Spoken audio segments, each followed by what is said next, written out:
Alright, finally I'd like to just share with you the lenses that I'm using right now in my kit, both for still photography and film, and digital video. And tell you why I'm using them, what I like about them, and what some of the other options might be, but why I particularly chose these lenses. So really quickly, we have the amazing, and I mean amazing, the Canon 17mm tilt shift. This lens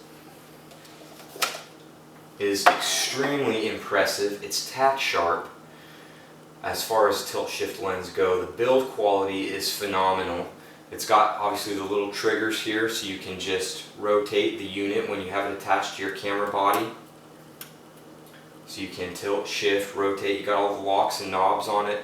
And while the element is not protected and you can't put any kind of filters or anything on it, for the type of photography that you're probably going to be using this lens for, it's very well made, and it does a very good job actually of taking care of flare and ghosting despite the rather bulbous front element.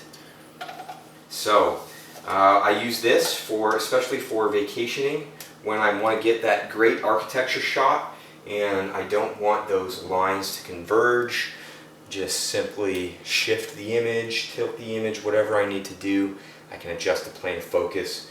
Fantastic lens, about $2,500 right now. So unless you're making money shooting those kind of images, or you absolutely have to have a tilt shift, I can't really recommend it because of the price. But there are some other options that you can do to play around with, including the lens baby kits that you can kind of control similar things with for a much more affordable price. So look into those. Next up is the 16 to 35mm f2.8. This is the wide angle lens, and it's just a great lens for that particular zoom range.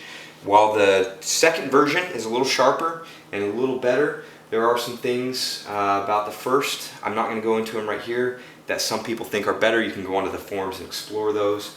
I have kept the first version right now, and I will probably be upgrading to the second. However, I'm holding out because there are rumors that Canon is working on a 14 to 24 to compete with the stellar 14 to 24 that Nikon has made, which is really unmatched in that range. So let's hope that Canon can up the ante and come back with its own 14 to 24. I'm going to give them a year or two to release that lens before I get another zoom wide angle lens. So we'll see what happens.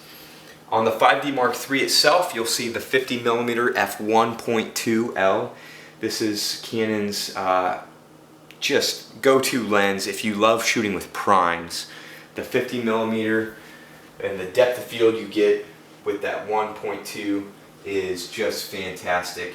And it's very well built, very heavy, great elements, and tack sharp.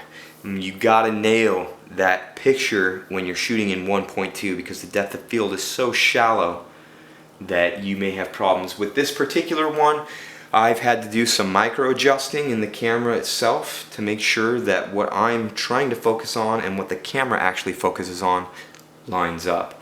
But once you get it nailed, it will perform wonders for you, and it's a beautiful lens.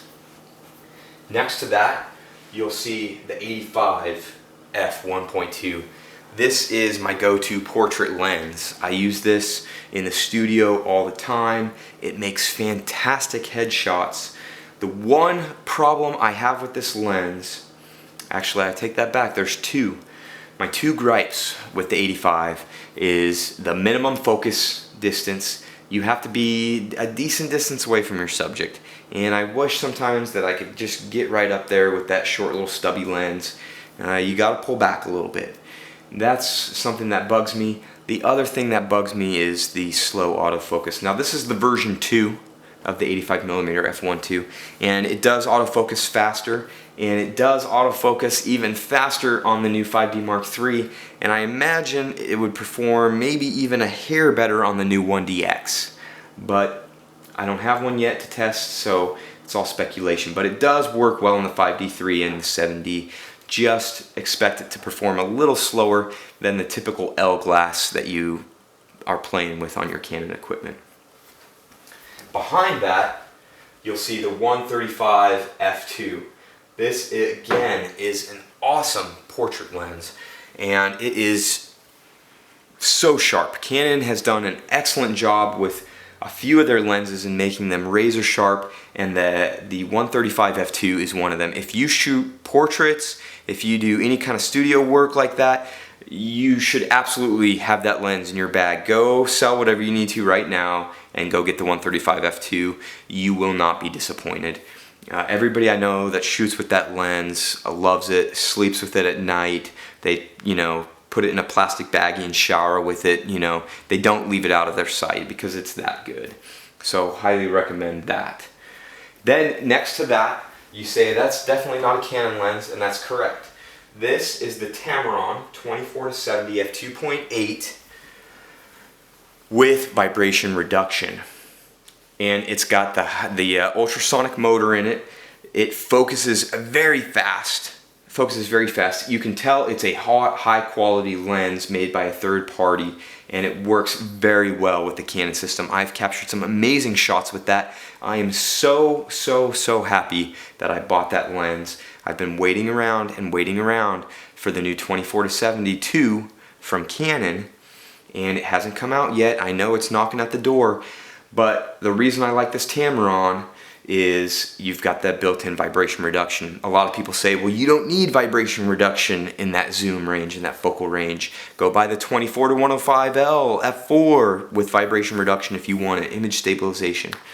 But I like the zoom range of 24-70. That is my go-to walk around with at the zoo with the kids. That's the lens I'm throwing in my bag. And believe it or not, the vibration reduction has created some shots that I would have missed otherwise, or they would have been slightly blurred because of the light and the shutter setting that I had, and the vibration reduction has come in very handy.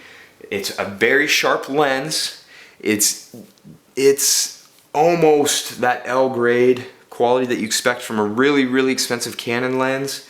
It's flirting with that red ring, and I think for the money, it was a great decision. I've talked to a lot of other people who I've actually talked into getting the lens instead of waiting, and have bought it, and they've told me, thank you so much. That was a great decision. I love the lens. It's a great package, very heavy. Build quality is great. You're looking, I want to say it was, right around $1,100 or $1,200. When the new 24-70 comes out from Canon, you're going to expect to pay probably a $500 premium on top of that with no vibration reduction. So we'll see when it hits the streets. Then behind, in the back, obviously, you see the big beast, the brand new 400mm f2.8L IS2 USM. This lens is nothing but amazing. I have nothing but praise for this lens. If you've had a chance to shoot with the older lens, pick this one up. It's a lot lighter. It's tack sharp at a distance. It works wonders with the new extenders, the version 3 extenders that Canon has released. And it focuses extremely fast. I take it out, photograph my kids in their soccer games.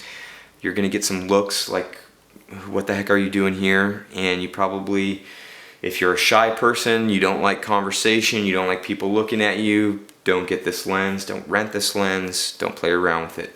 But if you love razor sharp, focused pictures at a distance with the greatest quality that you can expect from an optics maker, then go borrow, rent, loan this lens and play with it. Take it to your kids' games. Be that guy, be that girl. It's awesome. This film is being shot with the 70-200 f2.8 version 2. Fantastic lens. I cannot recommend it enough. It, in my opinion, is the best 70-200 lens on the market. It's better than the Nikon one, if just by barely. And the build quality, the stability, everything about it, the razor sharp images that it generates when you nail your shots are fantastic. Go get it. These are the lenses I use. These are the lenses I love. If you have any questions, fire me off an email. Go to my new website that I'm currently building called bakingwithlight.com. It's going to have user forums. It's going to have a blog where I will go into detail, more detail than I am on these videos, reviewing my equipment. I'll show you how to set up the wireless file transfer unit to transfer to your iPad 3 if you're not a techie. I will show you how to do all that stuff. I'll show you how to configure your 600 RTs so that you can, take advantage of the new wireless technology that Canon is throwing on the market. So please, please, please give me feedback. If you don't like what I have to say, don't troll. If you have constructive criticism, I always look forward to that. Anyways, guys, have fun, keep shooting. I don't care whether you shoot Canon or Nikon. Get out there and make some art.